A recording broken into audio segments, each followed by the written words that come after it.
Smiling and laughing because with the athletes I coach on sites, I have a rule, a very simple rule. On swimming pool, if I'm coaching, no watches. And at the beginning, this was hard for the athletes to accept because they are so used to the technology. And as you said before, you and I, we are from back in a time where technology was just maybe a stopwatch. But for them, the first 2 weeks was a nightmare because they wanted to have the watch to have all the data. And once they realized that they can actually control what they are doing in a different way, they can actually start to understand how their body feels at a certain pace, at a certain zone, how to control the timings. For example, in a swimming pool, there's a clock on the wall.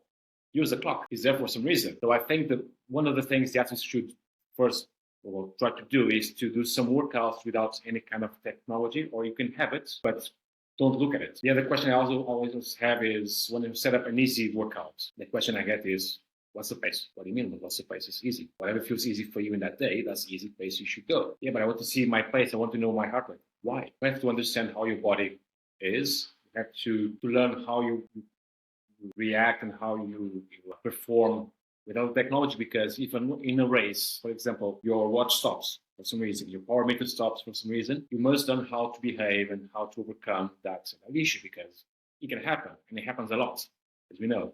I had races where my power meter would just give me numbers that I know they were not right. But if I didn't know my body properly, I would just go crazy. And that would be just a distraction from the goal that is actually the race, that you need to focus on what you're doing. So I think the main thing is to actually understand how your body works in a certain time, in a certain zone. And then technology is just going to be there to help you out, not just to be the main focus of your performance or your training or your racing.